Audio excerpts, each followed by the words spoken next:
I, Jimmy Carter, do solemnly swear. Turbulence characterized Jimmy Carter's presidency.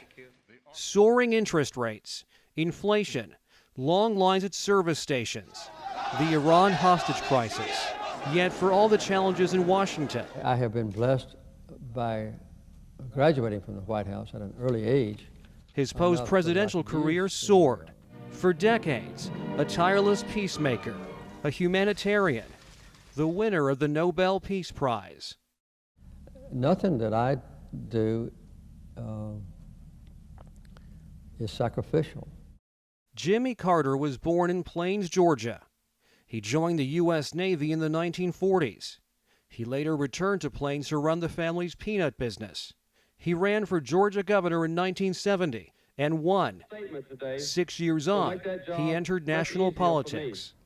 I look forward to working with President Ford and others like him who, even though divided by partisan affiliation, are united by a common devotion to this country. After the Watergate scandal, Carter unseated Gerald Ford, who'd pardoned Richard Nixon. The nation's 39th president, he'd soon run into political headwinds. His energy plan floundered. An Arab oil embargo caused gas lines and runaway inflation. Carter claimed a crisis of confidence. The erosion of our confidence in the future is threatening to destroy the social and the political fabric of America. It was tough to recover, but overseas he scored a major coup, getting Israel and Egypt to make peace at Camp David. But the Middle East overshadowed his re-election campaign after hostages were seized at the U.S. Embassy in Tehran. Negotiations went nowhere. A rescue mission crashed and burned in the Iranian desert.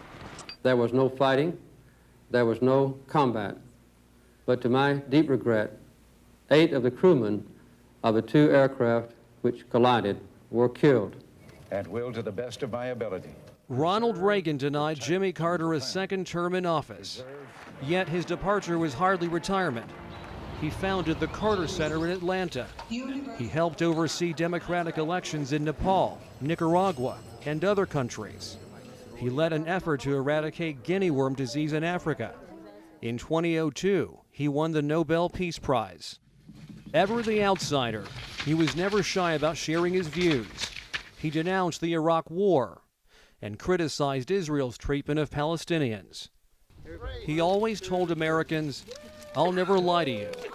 In 2015, he was diagnosed with metastatic melanoma, a type of skin cancer. His father, brother, and 2 sisters had all died of pancreatic cancer.